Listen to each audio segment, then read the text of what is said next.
side.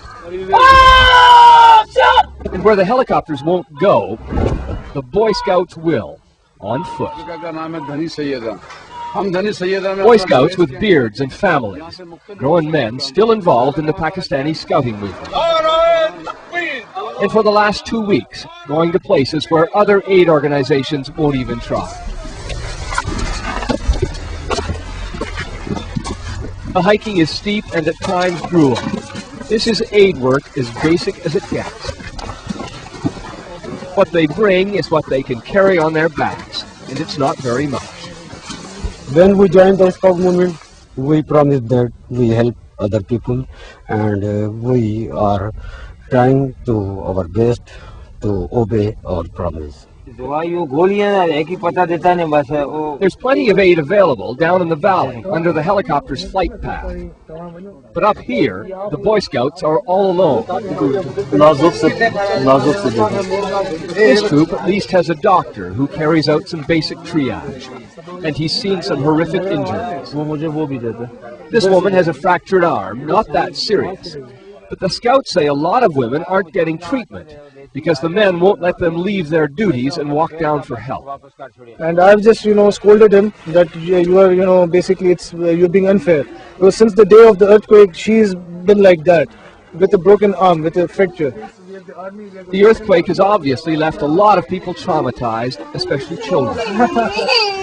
This little girl, Rimsha, is 5 and desperately afraid the doctor will give her a needle. When the earthquake struck, she was trapped in the village school. She was recovered from a debris, and her chest was pressed because a stone fell on her chest, and she cannot breathe properly. Up we go to another village. We're higher now than many of the helicopters.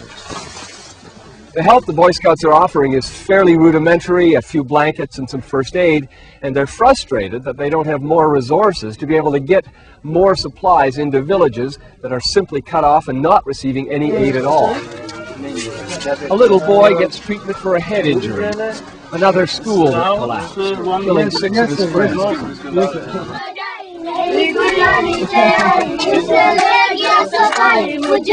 The Scouts are welcome visitors here, a distraction from the misery. What little they bring is enormously appreciated, when nobody else seems willing to make the long climb. This is the first visit I have seen. First visit? Yes. No one else come here for any kind of... Nobody else has come here at all? Nobody. If you don't offer your services in these times, then this Scouts is of no use. The resources we have is just an individual, his energy. We are just, on legs. Legs that carried down a 94-year-old woman with a broken arm and other injuries, living out their scouting motto under the worst conditions they've ever had to face. Steep mountain climbing, destroyed villages, and a good deed every day. Paul Workman, CBC News, Kashmir.